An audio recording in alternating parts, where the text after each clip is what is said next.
Pourquoi est-ce que quand il était en Égypte, il y a eu ce souci-là de mort, la personne qui a été tuée, et Moïse s'enfuit. Mais remarque, maintenant, là où il est parti dans sa fuite, il y a quelque chose qui s'est passé, qui a fait qu'il revienne avec confiance.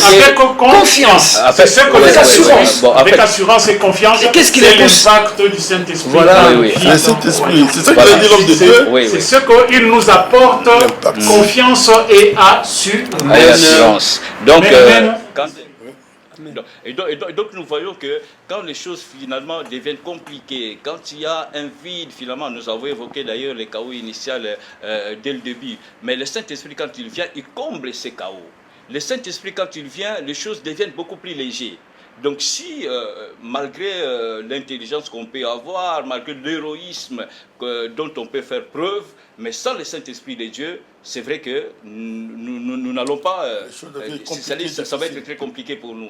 Mais avec le Saint-Esprit de Dieu, les choses s'allègent, les choses vont selon la volonté de Dieu. Et donc Moïse, les 70 anciens, ont pu conduire le peuple, n'est-ce pas, à bon port, simplement parce qu'ils étaient dotés de l'Esprit de Dieu.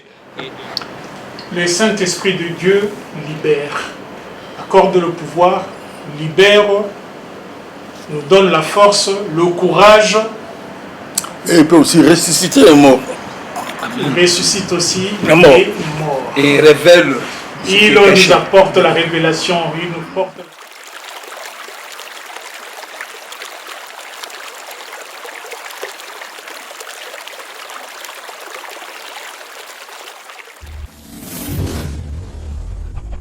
Faites de toutes les nations des disciples.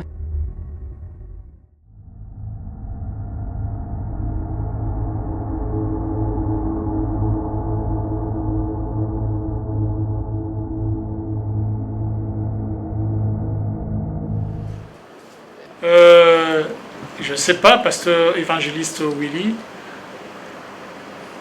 la démarche du malin, qui est aussi un esprit, je pense, oui. Esprit malin, oui, c'est ça. Esprit malin, qui vient nous convaincre, qui vient nous amener au mal, nous qui avons l'esprit, nous qui avions l'esprit de vie. Nous avions le pouvoir... L'esprit de Dieu, je peux dire, ouais. L'esprit de Dieu. Nous avions le pouvoir que lui n'avait pas. Amen. C'est par quel mécanisme? Pasteur Gustave, vous vouliez dire? Oui, je voulais un peu rebondir parce qu'en fait, pour être un peu dans la droite ligne un peu de notre débat, c'est-à-dire que moi je voudrais surtout essayer de relever un tout petit peu, de mettre en exergue, c'est-à-dire le rôle du Saint-Esprit de Dieu, comment est-ce qu'il a agi, et notamment après la déchéance. C'est voilà. Très important. On va en arriver, parce que pasteur évangéliste Willy, malgré son manque de pouvoir, l'esprit malin arrive quand même à convaincre l'esprit de vie à succomber. Et c'est ce qui s'est passé. Oui, justement. Oui. Mais maintenant, c'est là où nous allons repartir encore sur l'impact du Saint-Esprit. Parce qu'ici, on ne parle pas de l'impact de l'esprit de vie. Non, nous parlons de l'impact du Saint-Esprit. Alors maintenant, l'homme chute. Là, justement. L'homme chute. Nous allons voir que pour sa rédemption, Dieu va passer encore par la puissance de son esprit. Si vous pouvez nous relancer sur cette pensée-là. Cela se passe comment? Justement, quand la corruption est entrée sur la terre, entre les serpents et Ève, parce que les serpents, la bête ne pouvait pas parler, c'est l'homme qui avait le droit de parler. Le diable, il rusait qu'il était, parce que le diable, la mission, c'était pour faire chuter Adam, pour le condamner par rapport au péché que Dieu avait interdit. Et le diable voulait lui condamner par rapport, parce qu'il a dit que le jour que vous mangerez, vous mourrez. Parce que le but du diable, c'était que Dieu puisse le faire mourir, pour que lui reprenne la place qu'il avait auprès du Père. Alors, la mort que Dieu avait parlé, ce n'était pas la mort physique, mais c'était la mort spirituelle, la séparation. Alors, le diable a poussé justement que Ève, Adam, le péché, et quand ils ont péché, Satan, il attendait seulement la mort. Et voilà comment que le Saint-Esprit qui était gouverneur, quand le péché entrait, le Saint-Esprit est retourné au ciel.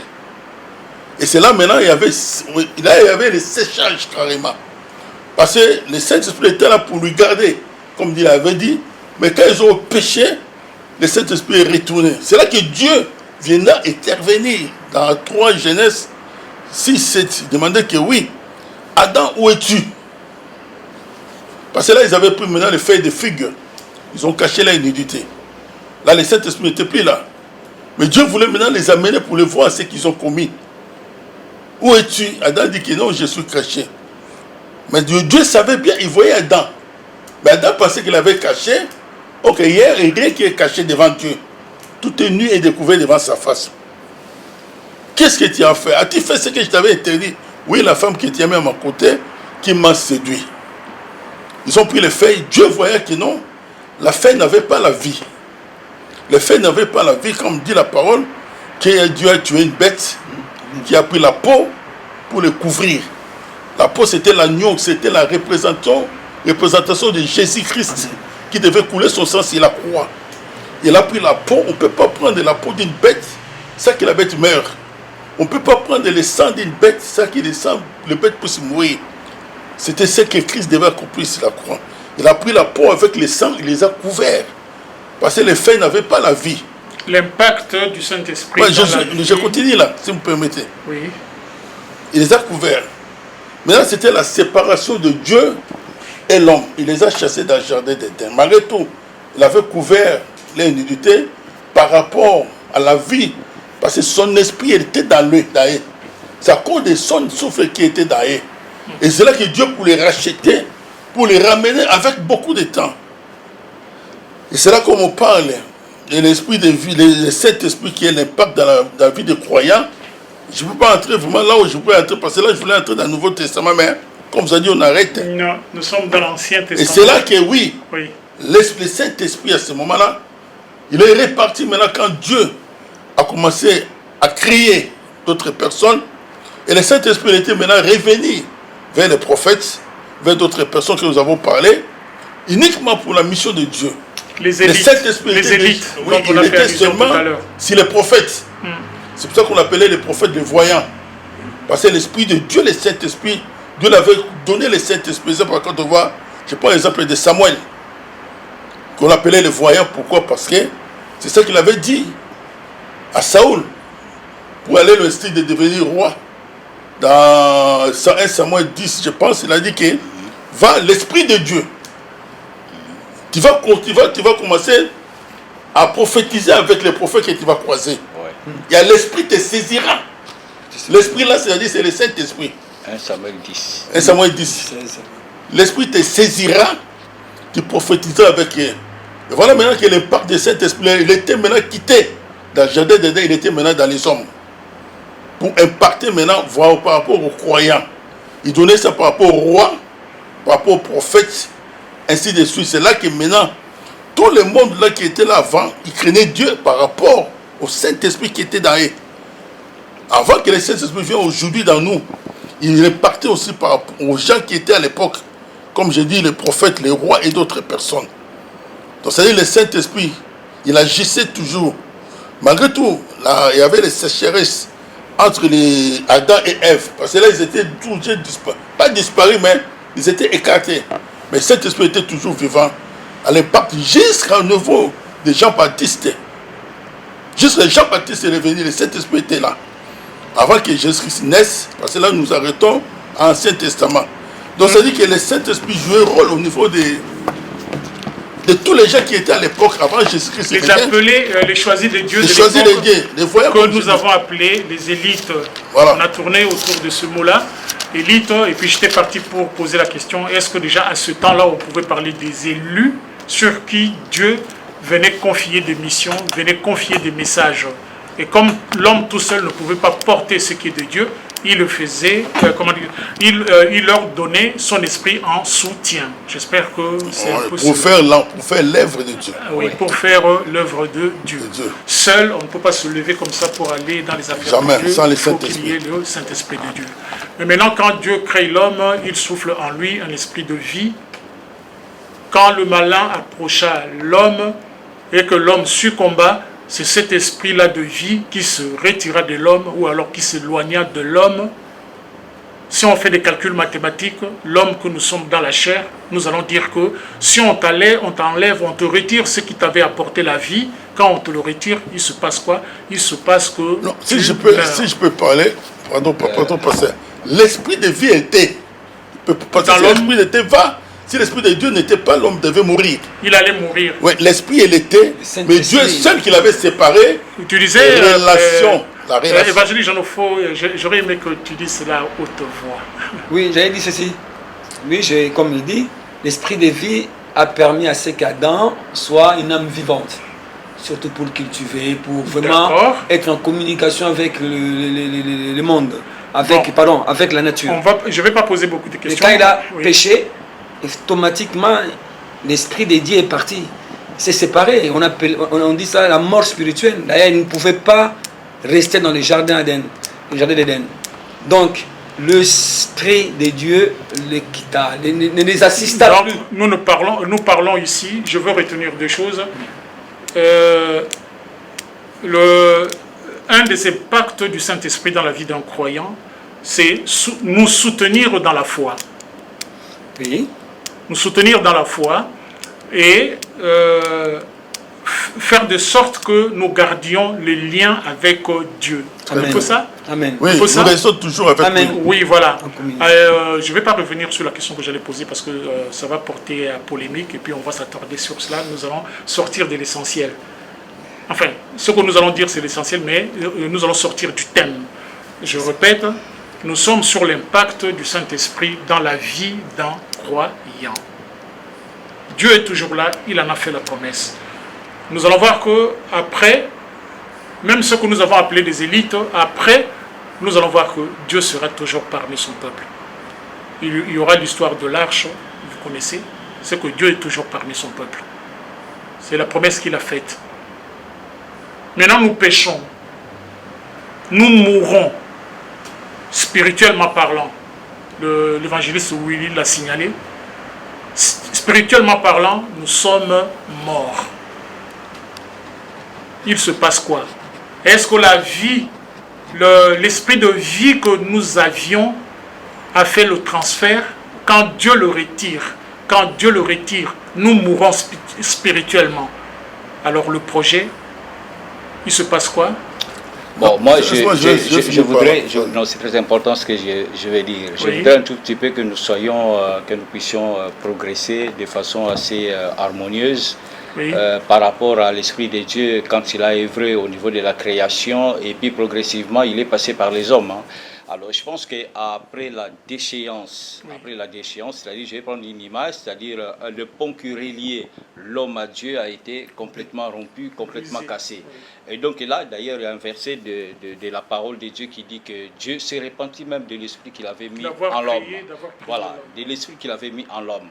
Alors, mais là, nous allons voir que maintenant, l'Esprit de Dieu sera donné de façon temporaire et sera donné de façon sélective. Et là, je reviens sur le mot qui est utilisé ici constamment, c'est le terme élite.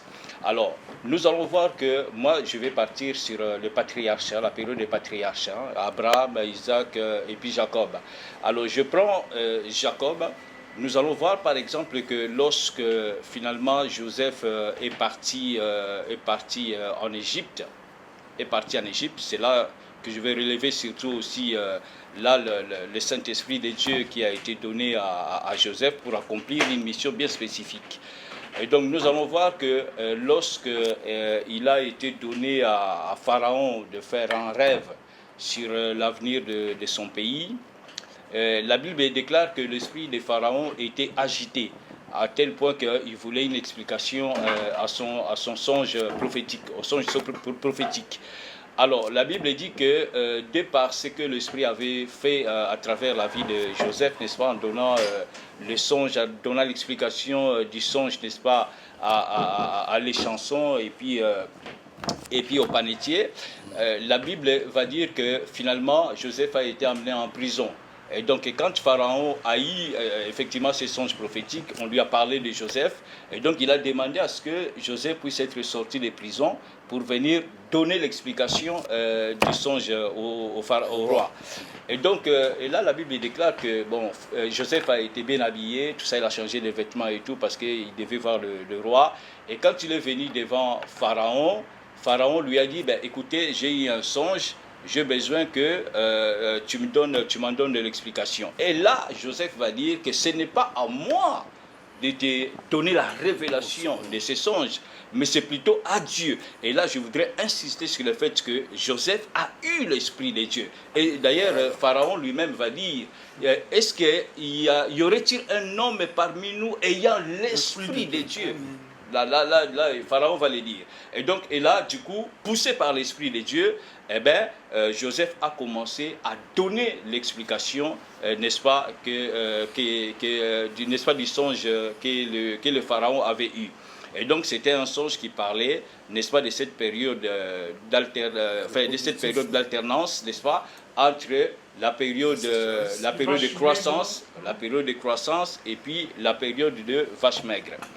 Et donc, et là, je voudrais dire qu'effectivement, que quand on a l'Esprit de Dieu, on a un peu cet esprit-là supérieur. Parce que nous voyons que, dès par l'Esprit de Dieu, eh ben, Joseph a été élevé. Excusez-moi. Joseph a été... Gardez votre esprit.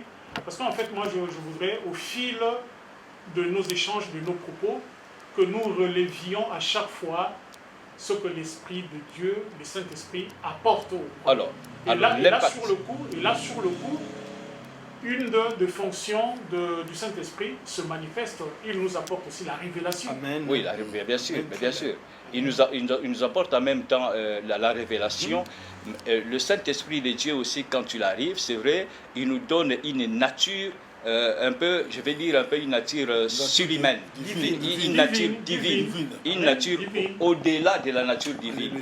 Et c'est ce qui va faire au-delà de la nature humaine. Et c'est ce qui va faire d'ailleurs que Joseph, qui n'était qu'un simple citoyen, a été élevé au rang de gouverneur. Et c'est dû effectivement au don du Saint-Esprit de Dieu. Mais c'est important, mais Joseph a utilisé ces dons non pas pour des intérêts égoïstes, parce qu'il a commencé d'abord par mettre en exergue du fait que ce n'était pas à lui de donner l'explication, c'était à Dieu. Le Saint-Esprit t'accorde la révélation, le Saint-Esprit t'élève aussi. En même temps. T'élève aussi. Amen, non? Amen. Parce que par la révélation, voilà que le roi le nomme gouverneur. Au niveau des hommes, c'est une élévation. Oui, effectivement. Oui. Et donc là, nous allons aussi progresser. Nous allons voir que après, par exemple, après les 5 siècles d'esclavage, n'est-ce pas, en Égypte, après les 5 siècles d'esclavage, et la parole de Dieu nous dit que le peuple de Dieu a été conduit, n'est-ce pas, dans le désert. Dieu avait choisi, n'est-ce pas, un leader qu'on appelle ici Moïse. Et la Bible dit très clairement que Dieu avait donné son esprit à Moïse. Dieu avait doté de son esprit à Moïse. Nous voyons que dans le cadre, par exemple, du leadership, dans le cadre, par exemple, des dirigeants, et ça c'est très important, Dieu donne son esprit aussi aux dirigeants. Et lorsque, par exemple, un dirigeant est imbibé de l'esprit de Dieu, effectivement, il y a succès. Effectivement, le peuple vit dans la justice. Et là, nous allons voir effectivement que lorsque maintenant le fardeau a été pesant pour Moïse, nous sommes en train de progresser. Là, nous quittons le jardin d'Éden. Après la déchéance, Dieu a commencé à donner son esprit de façon temporaire et sélective. C'est très important, et sélective. Et donc, Dieu ici va se choisir de Moïse. Et donc, il donne son esprit à Moïse et il dit, bon, écoutez, Moïse, conduis mon peuple. Et à un moment, Dieu a constaté que le fardeau était pesant pour Moïse. Et donc là, la Bible nous dit effectivement que Dieu avait choisi, dans Exode chapitre 31 verset 3, nous allons voir que Dieu va dire à Moïse que parmi le peuple, il y a déjà des gens qui se distinguent, n'est-ce pas, par leur leadership. Alors choisis 70 anciens et moi je mettrai mon esprit sur les 70 anciens. Regardez bien ce que Dieu dit. Dieu dit, l'esprit qu'il y a sur toi, je mettrai sur les anciens, les 70 anciens. Donc ça veut dire simplement que Dieu a dit à Moïse que le même esprit que je t'ai donné, c'est le même esprit que je vais donner aussi aux 70 anciens pour porter ensemble le fardeau du peuple. Donc ici, on voit l'impact du Saint-Esprit, c'est quoi? C'est lorsque finalement tout devient... Cet esprit-là qui était en Moïse, c'est le Saint-Esprit. Oui, Ouais, bien sûr, c'est le Saint-Esprit. C'est le Saint-Esprit. Oui. Donc nous voyons que quand les choses finalement deviennent compliquées, quand il y a un vide finalement, nous avons évoqué d'ailleurs les chaos initial dès le début, mais le Saint-Esprit quand il vient, il comble ces chaos. Le Saint-Esprit quand il vient, les choses deviennent beaucoup plus légères. Donc si, malgré l'intelligence qu'on peut avoir, malgré l'héroïsme dont on peut faire preuve, mais sans le Saint-Esprit de Dieu, c'est vrai que nous n'allons pas... ça va être très compliqué pour nous.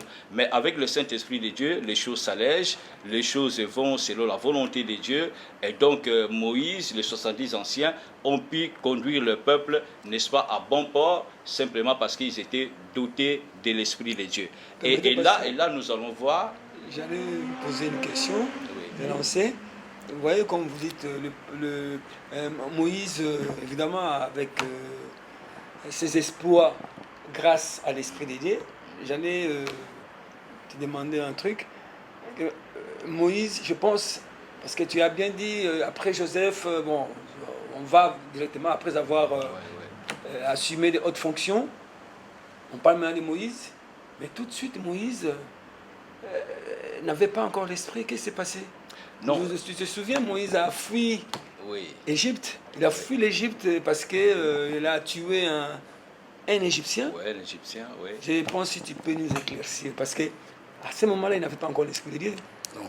Je ne me comprends pas. Parce qu'il est parti. Si vous pouvez me permettre. Oui, par rapport à cela. Il n'avait pas encore, il était appelé, il n'était pas encore doté. C'est ça, voilà pourquoi je voulais que. Évidemment, que l'assistance, ceux qui nous suivent, soit un peu... Il était déjà appelé. Mais il n'était pas doté, il était appelé. Quand est-ce que Moïse... J'aimerais quand même que tu nous expliques comment c'était important. Il n'était pas encore doté. Alors les passages, les passages dans Exode 31, verset 3, nous montrent effectivement à quel moment on saurait déterminer, mais là la Bible dit que l'esprit que j'ai mis sur toi, c'est l'esprit aussi que je mettrai sur les 70 anciens. Lui, pardon, il voulait comprendre ça. Il a posé la question pour comprendre si il avait encore le Saint-Esprit ou il n'en avait pas. Et pour moi, il avait le Saint-Esprit, excuse-moi, au moins qu'il était appelé sur le mont. Là où je levais la foi. C'est ça, tu sais. La mission, c'est là où il avait resté la mission. Voilà. J'ai dit la mission quand il fuyait l'Égypte, il n'avait pas encore. Voilà, il n'était même pas encore appelé. Non, il était appelé, mais pas doté. On nous parle la parole, les appeler, les envoyer. C'est des choses différentes. Attends, papa, en fait, c'est moi qui ai soulevé ça. Oui. Puisqu'on parle de l'impact du Saint-Esprit, ceux qui nous suivent, ils ont besoin d'être éclairés. Ce que tu dis est bien, très bien. C'est noir sur blanc sur la Bible. J'allais seulement que tu nous dises un petit peu. C'est Moïse quand même a eu peur de Pharaon parce qu'il n'avait pas encore l'Esprit de Dieu. C'était ça, je voulais quand même... L'impact. D'ailleurs, on voilà, si tu peux nous... parce que c'est très important pour les enfants En fait, Moïse, le choix de Dieu était déjà porté sur Moïse quand les enfants étaient déjà dans l'esclavage, le peuple hébraïque, quand il était... Pourquoi il a fui? Oui, justement. Et pourquoi il est devenu sans peur? Les pasteurs, excusez-moi, si je me permets de comprendre un peu ce que vous voudrez... en fait, évangéliste Jeannot dit, pourquoi est-ce que quand il était en Égypte, il y a eu ce souci-là de mort, la personne qui a été tuée, et Moïse s'enfuit. Mais remarque, maintenant, là où il est parti dans sa fuite, il y a quelque chose qui s'est passé, qui a fait qu'il revienne avec confiance. C'est ce que avec assurance. Avec assurance et confiance. Qu'est-ce qui c'est l'impact du Saint-Esprit. Voilà, le Saint-Esprit. C'est ça qu'il a dit l'homme de Dieu. C'est ce qu'il nous apporte, confiance et assurance. Donc, quand Moïse... C'est juste une parenthèse, Quand Moïse était encore donc en Égypte avec le peuple de Dieu, on va dire que le choix de Dieu était porté sur lui. Et d'ailleurs, vous allez voir que, en fait, Aaron, son frère, ne faisait que, disons, redire ce que Dieu avait dit. Parce que lui, il était là comme étant un prophète, simplement. Et puis lui, il était quelqu'un qui exécutait, justement, ce que disait Dieu par la bouche d'Aaron. Donc ici, nous allons voir qu'il n'avait pas encore l'Esprit de Dieu. Il n'avait pas encore l'Esprit de Dieu. Pasteur, tu peux répondre à la question de notre frère bien-aimé, Janou. Qu'est-ce qui a fait qu'il s'enfuit de l'Égypte et puis après, il revient? Bon, en fait, là, il n'avait pas encore l'Esprit de Dieu. Voilà. Et quand il a reçu l'Esprit de Dieu, en fait, il avait compris, il avait confiance. Quand l'Esprit de Dieu a impacté sa vie. Voilà. On va dire ça comme ça. Bon, on va dire ça comme ça, l'impact du Saint-Esprit dans la vie de Dieu, et dans la vie plutôt de Moïse, a fait que Moïse prenne confiance en lui et s'assure que la main de Dieu était avec lui. Amen. Ouais, justement, pardon, j'allais ajouter encore, parce que puisque nous parlons de l'impact du Saint-Esprit dans l'Ancienne Alliance, Moïse même il n'arrive pas. Donc, déjà, il voit en Horeb un buisson qui s'allume sans s'embraser. Voilà, c'était inimaginable. Déjà, il a fui Pharaon parce qu'il connaissait un Pharaon tyran. Il fuit.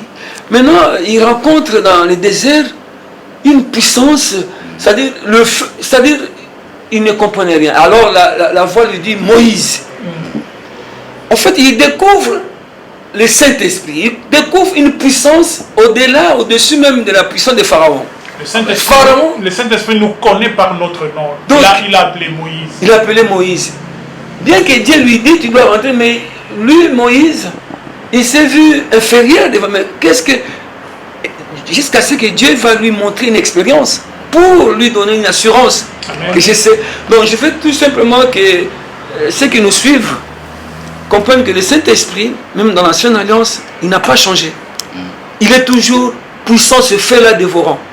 Parce que quand Moïse a vu le miracle, tout de suite, Moïse n'a plus eu peur de Pharaon. Et il est rentré défier Pharaon parce qu'il a vu la puissance du Saint-Esprit. Amen. Non seulement ça, évangéliste, si je peux me permettre, il lui donna un bâton. Non, il avait un bâton. Il avait un bâton. Il lui dit, tu vois ce que toi tu as là, fais ceci, fais cela. Il y a un transfert de pouvoir, comme nous l'avons dit à la Genèse tout à l'heure avec l'évangéliste Willy. Alléluia. Dieu lui donna le pouvoir. Par le Saint-Esprit. Donc au passage, la présence du Saint-Esprit de Dieu est tellement importante. Parce que lorsque nous allons aborder le Nouveau Testament, nous allons voir que tous ceux qui se sont hasardés, n'est-ce pas, à prendre de l'autorité devant les démons sans le Saint-Esprit de Dieu, avaient été confondus. Donc il faut vraiment la présence du Saint-Esprit dans sa vie. Et si donc nous progressons, nous allons voir que Moïse et les 70 anciens étaient dotés de l'Esprit de Dieu. Maintenant, nous quittons, n'est-ce pas, le contexte du désert, et là nous rentrons effectivement en terre promise. Et donc nous allons voir que le peuple israélite, on va dire ça comme ça, en fait avait remarqué que les autres peuples, n'est-ce pas, étaient conduits par des rois. Ils étaient conduits par des rois. Donc eux aussi avaient réclamé effectivement la présence du roi. Alors ils vont passer par une période de transition. Ils vont passer par une période de transition qu'on appelle la période des juges. Et là nous allons voir effectivement que il y a eu de la rébellion. En fait, à chaque fois que le peuple se rébellait, n'est-ce pas, le peuple Dieu permettait à ceux qui tombent, n'est-ce pas, sous les joues des ennemis. Et à chaque fois qu'ils clamaient à Dieu, n'est-ce pas, leur envoyait, n'est-ce pas, un libérateur qu'on appelait les juges. Et vous allez voir que tous ces juges-là étaient dotés de l'Esprit de Dieu. Donc si nous voyons par exemple dans Juges chapitre 6 verset 34, là nous voyons qu'effectivement Gédéon avait délivré le peuple, n'est-ce pas, de l'oppression des Madianites. Donc, et puis aussi nous allons voir aussi par exemple Samson. Samson avait une force extraordinaire. une force au-delà de l'imaginable. Mais tout cela, c'est grâce au Saint-Esprit de Dieu, qui est vraiment une puissance de Dieu, qui est la force de Dieu. D'ailleurs, le Saint-Esprit est appelé la force de Dieu. Amen. Donc si nous avons cette force de Dieu, on est capable de faire des choses inimaginables, des choses qui dépassent l'entendement. La force agissante de Dieu, Voilà. on avait posé cette question-là tout à l'heure. Allons-y, pasteur. Et donc, durant la période des juges, nous allons voir que ce soit Othniel, que ce soit Gédéon, que ce soit Jephthé, nous allons voir que l'Esprit de Dieu était donné, c'est là l'impact du Saint-Esprit de Dieu, était donné pour vaincre. Amen. C'est très important. Pour Le peuple s'est rebellé devant Dieu, ils étaient complètement entre les mains de l'ennemi, et quand ils clamaient à Dieu, quand ils se répandaient, Dieu envoyait un juge, et Dieu, l'Esprit de Dieu, dans, n'est-ce pas, la personne du juge, était là pour vaincre l'ennemi. Ça, c'est très important. Il était là pour vaincre l'ennemi.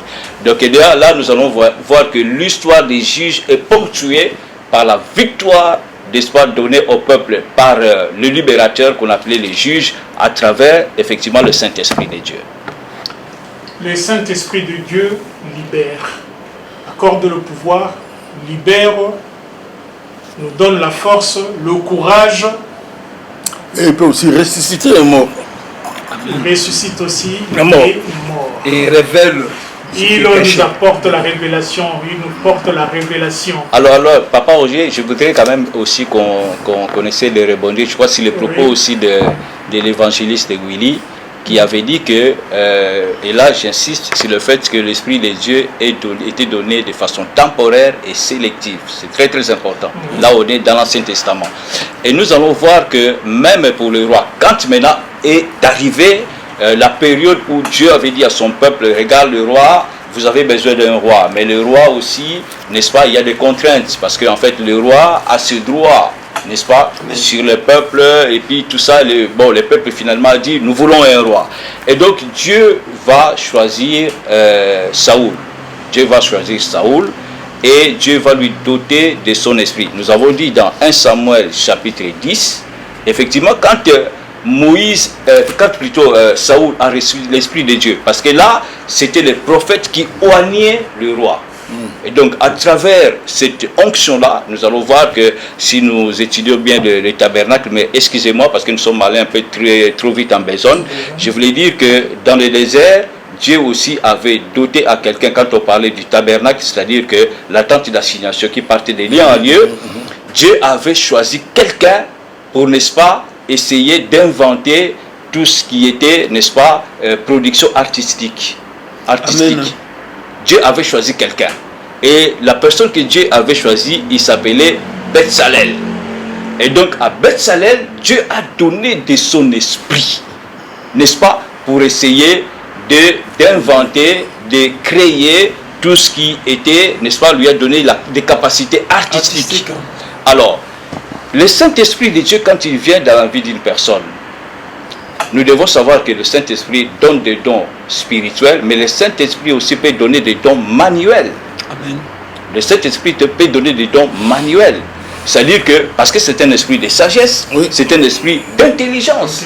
Donc le Saint-Esprit, voyez-vous que aujourd'hui dans l'église, nous limitons un peu Dieu, voilà, nous pensons que c'est seulement, il faut des miracles, que les malades soient guéris, mais on peut aussi avoir des ingénieurs dotés de l'Esprit de Dieu.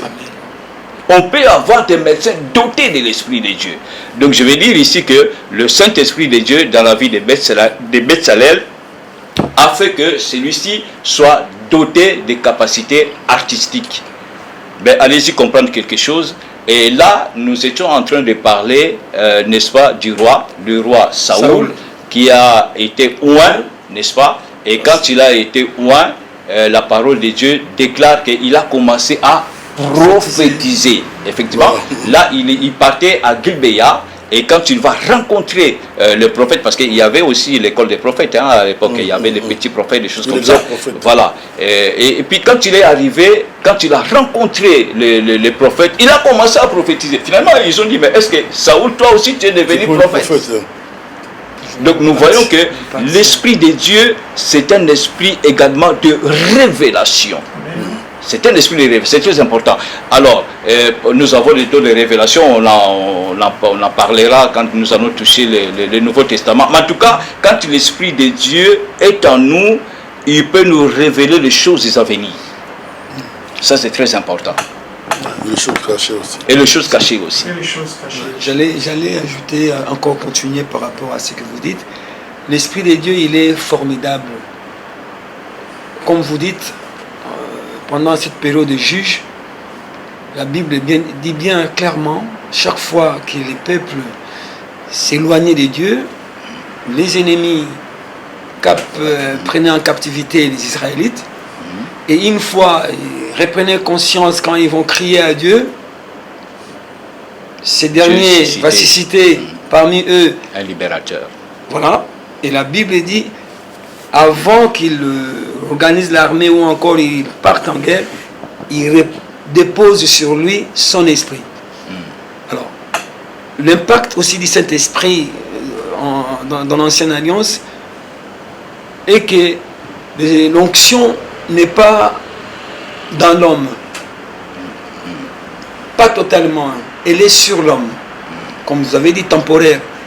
Parce que c'est dans la Nouvelle Alliance, nous verrons cela plus tard, que le Saint-Esprit dont l'onction, Il était sûr. voilà, dont l'onction doit venir en nous, nous permet de croître spirituellement, de devenir enfants de Dieu, ce qui n'est pas le cas, ce qui n'était pas le cas dans l'Ancienne Alliance. Donc le Saint-Esprit venait sur les choisis, les sélectionnés de Dieu, il venait sur eux pour un travail précis, et après il retournait. Donc c'était vraiment particulier. Pourquoi? Parce que le péché adamique avait tout changé. Le peuple n'était pas encore pardonné parce que, comme la Bible nous dit dans le livre de Romains 5:12, à cause du péché d'un seul, la mort s'est étendue sur tout le monde. Amen. Or, comme il y avait le péché, le pardon n'était pas encore là. Jésus-Christ était prophétique. Le Messie dans l'Ancienne Alliance était prophétique. Alors, l'humanité était déjà en conflit avec Dieu. Du coup, Dieu a commencé à... J'allais ajouter un élément important. Oui. On remarquera sur tous ces éminentes personnes qui ont été sélectionnées par Dieu, grâce au Saint-Esprit, ils étaient des hommes de prière. Ils étaient des hommes de foi. Mais Dieu les dotait dans tout. C'est ça tout simplement, on parle de l'impact. Quand le Saint-Esprit vient, il amène tout. Mais c'est ça tout simplement pour que nos bien-aimés qui nous suivent, voilà, ensemble avec nous, Alors, il nous apporte tout par rapport à notre Dieu. accord aussi. Oui, cette soif-là de l'aimer, cette soif de l'adorer. Non, tu n'as pas besoin de l'aimer. C'est lui qui veut vouloir sa présence à toi. Voilà pourquoi j'ai dit ça, afin que l'assistance qui nous suit, le peuple de Dieu qui nous suit, qu'il soit attiré, que nous tous nous soyons attirés par Dieu, en l'aimant, parce qu'une fois nous accédons à l'Esprit de Dieu, nous aurons tous ces bienfaits. Voilà. Imaginez, dans l'Ancienne Alliance... en vous écoutant, c'est comme si nous, de nous-mêmes, nous pouvons faire une démarche pour accéder à l'Esprit Saint. Dans la Nouvelle Alliance, oui, mais dans l'Ancienne Alliance, c'était impossible. Nous parlons de l'Ancienne. Dans l'Ancienne Alliance, tu ne peux pas. C'est Dieu qui voulait. C'est Dieu. Dans l'Ancienne Alliance, c'était impossible parce que l'homme, l'humanité est en conflit avec Dieu. Il a péché. Quand il a péché, il y a la séparation entre Dieu et l'homme. Maintenant, voilà pourquoi d'ailleurs Dieu va sélectionner. Et quand il sélectionne, il donne des interdits. Il dit, ça, pour Samson, je prends l'exemple, tu ne pourras plus couper tes cheveux. Voilà. À l'autre, tu ne pourras plus boire des boissons enivrantes, fermentées, tout simplement pour que l'esprit que je dépose sur vous t'accompagne. Parce que lui n'a pas encore pardonné, il y a encore ces problèmes-là. Et d'ailleurs, vous allez voir, Saoul, quand il a péché, l'esprit se retira. Bien sûr. Donc, maintenant, dans la Nouvelle Alliance, bien que nous ne sommes pas là, le Saint-Esprit va venir en nous et va être avec nous jusqu'à la fin du monde. Tout simplement parce que Jésus-Christ, l'agent spirituel, le patron, il sera là. Mais dans l'ancienne alliance, comme il était prophétique, par la volonté de Dieu, Dieu l'a caché. Alors l'homme pêche, l'esprit s'éloigne. Comment pouvons-nous qualifier ou interpréter cette démarche de Dieu par rapport à l'humanité, par rapport à l'homme? Vous avez dit tout à l'heure que Dieu n'a toujours pas pardonné notre offense. Nous sommes encore dans le péché. Dans l'ancienne alliance. Je suis dans l'ancienne. Moi, je n'enjambe pas, je ne vais pas dans le nouveau. On va respecter cette fois-ci, faire un effort pour rester dans l'ancienne. Donc, Dieu n'a pas encore passé outre notre péché. Mais je voudrais comprendre, c'est quoi cette démarche, c'est dans quel but, cet exercice qu'il fait, de quand même de temps en temps faire un choix dans l'élite, dans l'élu, pour qu'il y ait quelque part sa présence encore au milieu de nous. C'est par sa propre volonté. Oui. Et une des caractéristiques, il est amour. Amen. Une des caractéristiques, il est amour. Je voulais vous emmener. Amen. Il est amour. Il fait un choix parce qu'il a besoin de son peuple. Amen. Il va. Et puis d'ailleurs, vous allez voir tous ceux qui, comme le pasteur l'a dit, tous ceux qui sont dotés de son esprit, ils vont conquérir les espaces, écraser ses adversaires. Parce que ce Dieu-là, il est Dieu d'un peuple. Il n'est pas encore le Dieu de tout le monde. Il est un Dieu juif. Et maintenant, les païens, les chiens qui viennent attaquer, ils doivent subir. Tu l'as dit, parce que évidemment, vous avez...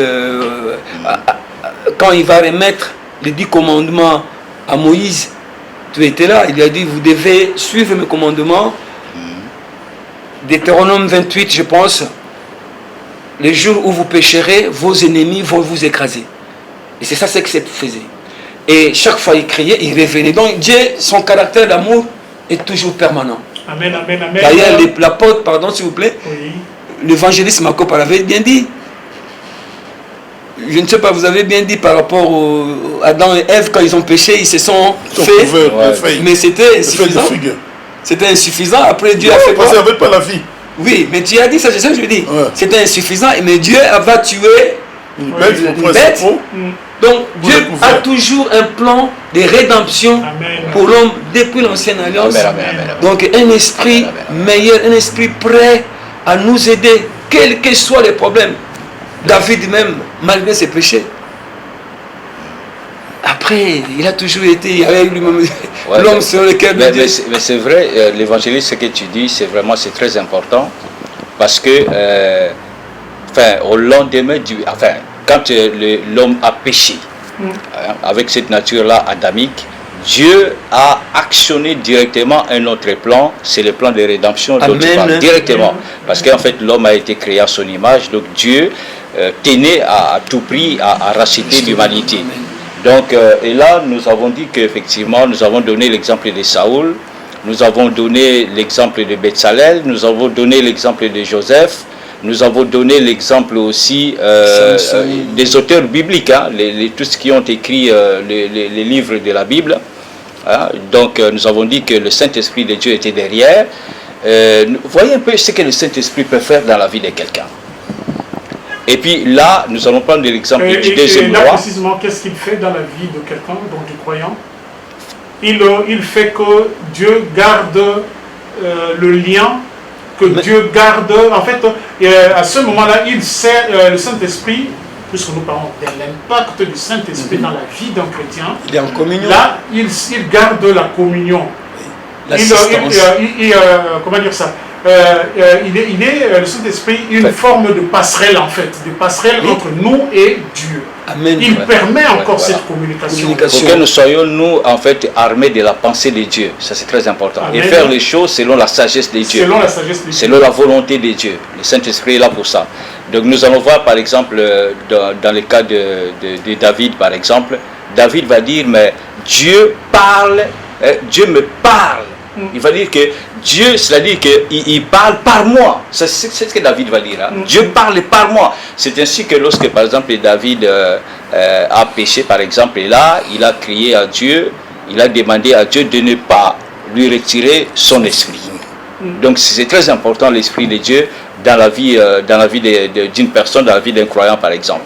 Et là nous allons voir également aussi que le Saint-Esprit de Dieu a été aussi donné de façon sélective aussi aux prophètes.